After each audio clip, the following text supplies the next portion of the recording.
Finalizamos ya en el tramo final de Encuentro Central. Muchas gracias, como siempre, por seguirnos a través de nuestras redes sociales. Redes sociales donde ustedes han comentado muchísimo lo que vamos a ver a continuación, ese intercambio, ese cruce de opiniones con respecto a dos temas muy importantes para nuestra sociedad. Estamos hablando de educación y de seguridad. Pero justamente lo que hicimos hace poco tiempo aquí en Encuentro Central fue cruzar esas opiniones, en este caso, una policía hablando de educación y una maestra hablando de seguridad.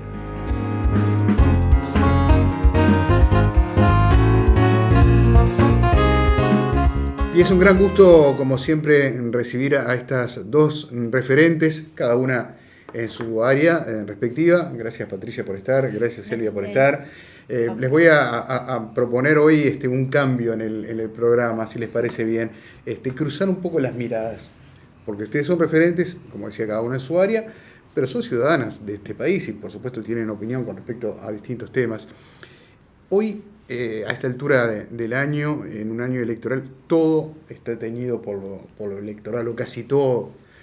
A veces hasta las cosas más simples suelen tener un tinte vinculado a lo electoral. Y en materia, digamos, de preocupaciones de los uruguayos, el tema seguridad, el tema educación, aparece, yo no los quiero colocar en ningún lugar determinado de referencia, pero sí aparecen dentro de los 5 o 6 temas más relevantes, juntos con el empleo, con la salud, con temas que hacen al bienestar de los y las uruguayas. Así que les propongo cambiar la mirada hoy y a la maestra Elvia Pereira, le voy a preguntar sobre seguridad. ¿Y qué opinión tiene sobre la seguridad o sobre la inseguridad?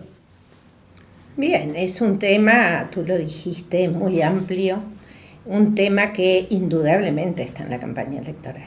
Seguridad o inseguridad, hay como una especie de mito donde los uruguayos no podemos salir a la calle por la inseguridad que hay en el país. Esto, como ciudadana decirlo, dije mito, porque verdaderamente y personalmente eso no se siente de esa manera, no se vive de esa manera, lo que no quiere decir que no suceda. Que sí suceden hechos que hacen que un grueso de la población sienta inseguridad.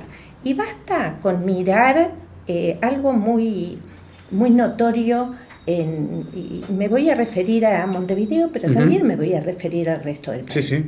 Si miramos las viviendas, las casas, ¿qué es lo primero que vemos? Las rejas. Lo primero que vemos son las rejas, vemos o tenemos o tratamos de tener alarmas, sistemas que de alguna forma nos haga sentir un poco más protegidos. Claramente, si la pregunta que viene inmediatamente a esta es ¿qué hacer me parece que hay, para que estas cosas no nos sucedan, para que estas cosas no las sintamos así, las sentimos porque pasan. Basta que se prenda un canal de televisión, y algunos más que otros, teñidos también de lo electoral, pero además de algunos posicionamientos, ¿no? Que tienen que ver con el repetir una noticia o un hecho o un suceso o insuceso que sucede una y otra vez. Eso también hace generar una especie de sensación de que está todo en una inseguridad y en un caos total. Que suceden cosas, por supuesto que suceden. Que no deberían suceder. Que la convivencia entre los ciudadanos debería ser otra, es verdad.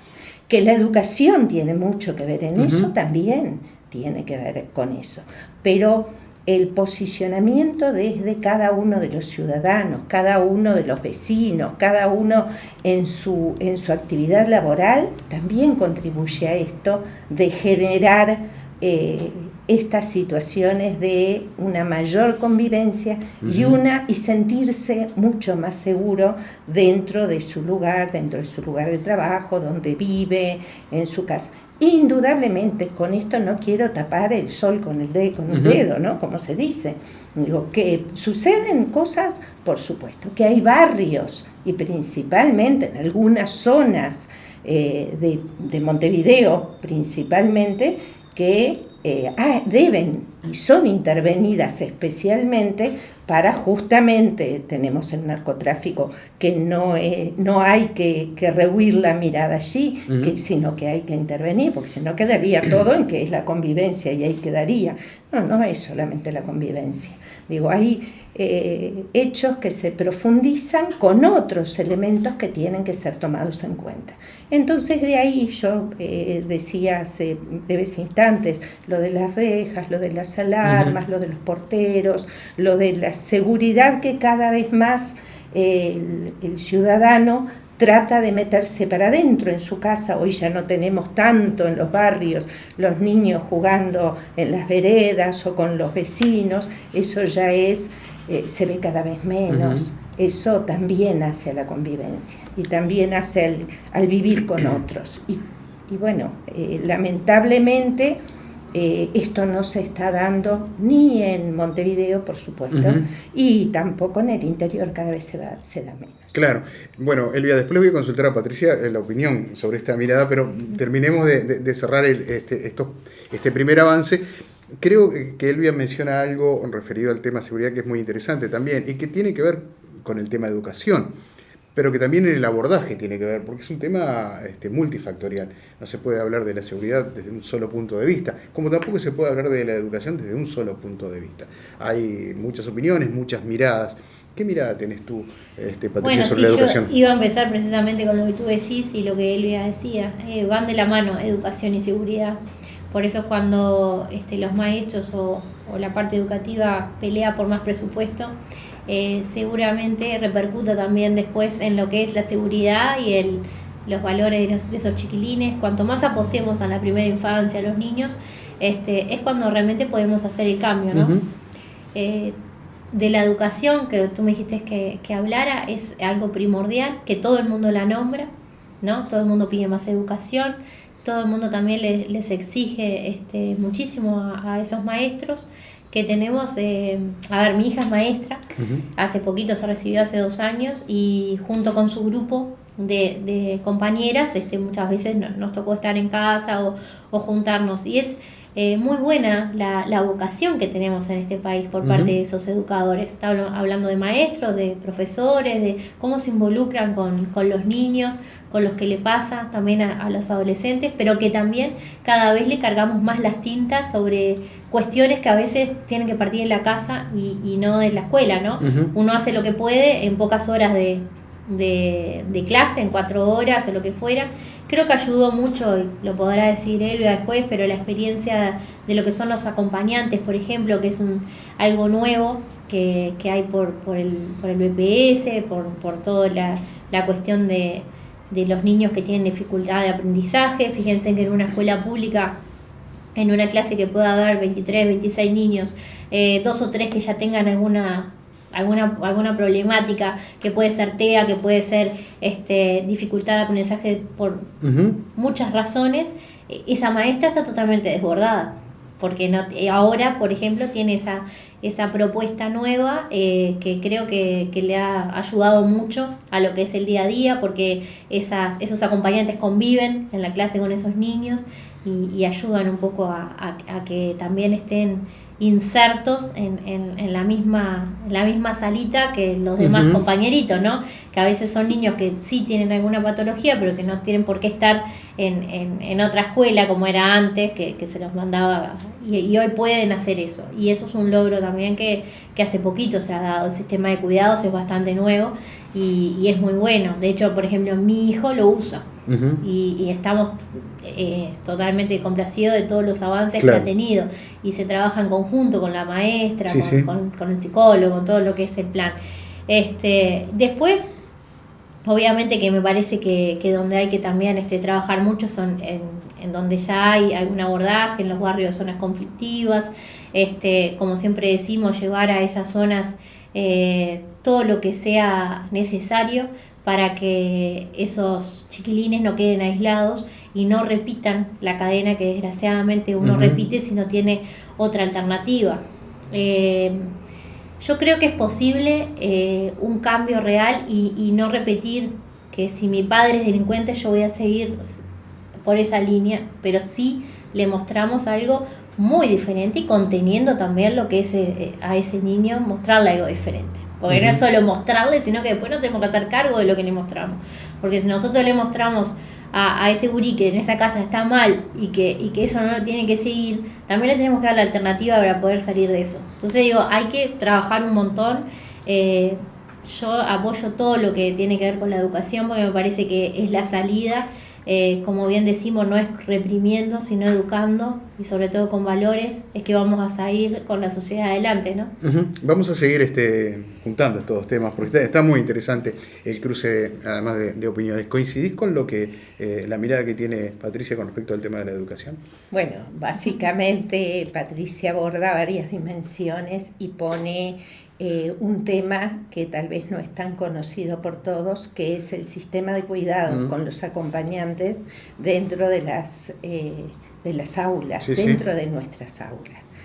Hace pocos días, y ya venimos trabajando en un proceso desde la Federación Uruguaya de Magisterio con las compañeras organizadas, ellas también las acompañantes de los chicos, para una mejor inserción dentro de las aulas. La escuela pública tiene historia donde es el maestro en su clase con sus niños, y ahora tenemos nuevas realidades que son uno o más adultos dentro de la clase acompañando esos niños que están incluidos dentro de la escuela y dentro de la clase.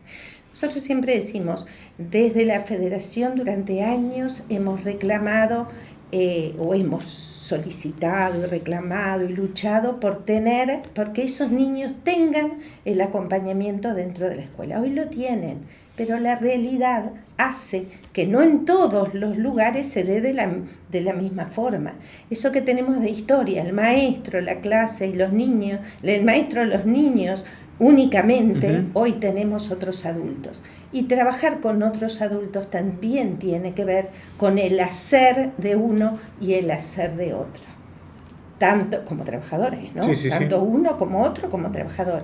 Y bueno, y estamos trabajando muy fuertemente con las compañeras, la mayoría mujeres, organizadas con la Federación, y dentro de poco vamos a mandarles una invitación, por supuesto que ustedes también, compañeros y compañeras, para participar en algún encuentro que vamos a estar realizando a nivel público, para el público en general, sobre este tipo de situación nueva que le ofrece a los niños oportunidades que antes eran pensadas de otra forma totalmente distinta. No vamos a pasar a dejar estos temas, es relevante lo que tú estás comentando. Yo lo veo a diario, también cuando llevo a mis hijos a la escuela pública y veo esas acompañantes. Escuchaba al maestro Florita hace algunos días diciendo que también sería bueno que estuvieran un poco más de tiempo, ¿no? Del que habitualmente están, y mayor cantidad de días en muchos casos, ¿no? Después te lo voy a preguntar a ver cómo está funcionando ya en la práctica el sistema, de lunes ¿no? a viernes, 4 horas. Ahí está.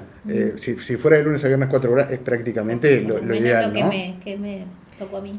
Depende de la característica del niño, depende de la familia, de lo que las familias demandan, de lo que las familias deciden de acompañamiento, depende de la patología del niño.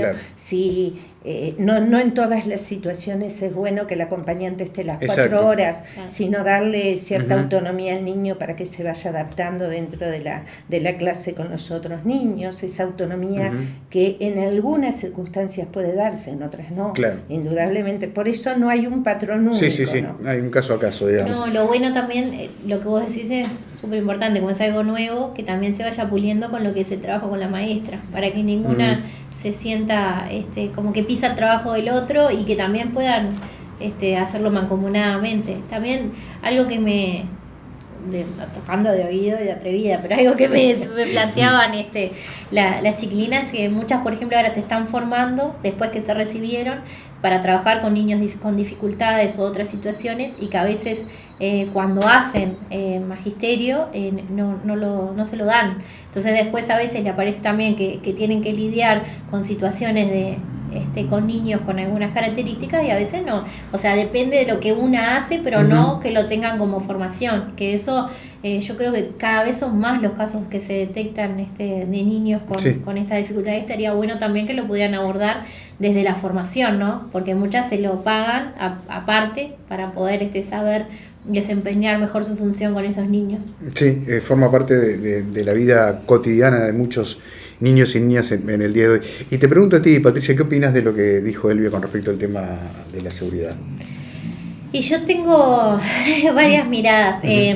Lo que dijo Elvia en torno a la realidad, sí, a veces la realidad es también desde el punto de vista de lo que le toca vivir a cada uno. Capaz que, como Elvia dice, yo sé que hay como lo puede tomar como una campaña también en torno a crear un caos, un poquito más de lo que hay de seguridad, pero bueno, si a mí me toca justo que me asalten o que maten a un familiar mío, lo voy a ver como lo peor, ¿no? Entonces hay que también estar en esos zapatos de lo que son víctimas de la delincuencia y que muchas veces se toman ellos para obviamente también para hacer política con el sufrimiento de los demás, pero muchas veces ellos obviamente que quedan con eso para toda la vida. Entonces también hay que ponerse en el lugar del otro. Las rejas y todos los sistemas que uno pueda poner en su casa como alarmas, etcétera, lo hacen los que pueden. Los más vulnerables no acceden a vivir en zonas menos conflictivas, en barrios privados, en tener alarma, portero, etcétera, y se arreglan como pueden. Entonces bueno, creo que hubo un aumento de la delincuencia, o sea, en delitos como rapiña y asesinato lo hubo, y están las cifras, o sea, no se pueden maquillar ni ocultar, que tenemos que trabajar muchísimo más en darle respuesta a la gente que lo está esperando, y si existe la sensación es porque en algo estamos fallando también, porque si es más la sensación de lo que es la realidad, bueno, en algo no estamos llegándole a la gente con la realidad que podamos tener. Creo que obviamente que es difícil en un año que es electoral, que todo se tiñe de política, hablar de algunas medidas con referencia a la seguridad. Creo que la seguridad debería ser un tema de Estado y no político, o sea, tendría que trascender todas las banderas, porque obviamente que cuando a uno le pasa algo, no importa de qué partido seas, te va a pasar igual. Entonces digo que cuando lo tomemos realmente como una situación de Estado, es cuando realmente le vamos a poder dar el cambio y brindar más seguridad de la que hoy tenemos. Creo que en esta etapa es difícil, vamos a ver ahora cómo se van a ir dando las cosas, y bueno, si va en el futuro a haber un cambio real o no. Que tiene que haber un cambio, tiene que haber un cambio, por lo que decíamos, para evitar lo que es si hay una sensación es porque estamos fallando en dar esa sensación. Y también estamos fallándole a todos los que han sido víctimas, los que han perdido familiares, hijos, esposos, y eso no se arregla. Creo que hoy en día el tema central es la seguridad o inseguridad, es lo que la gente habla todo el tiempo, en todos lados. Entonces realmente nosotros hemos presentado como sindicato varios proyectos, en este programa lo hemos presentado también, que tiene que ver también con darle garantías al trabajador policial para que él pueda desempeñar también a su vez mejor su función. Sí. Y así pasaba por Encuentro Central este interesante cruce de opiniones con respecto a dos temas relevantes para nuestra sociedad. La invitación, como siempre, queda cursada para los viernes a las 22 horas aquí en la pantalla de la Televisión Pública de Uruguay.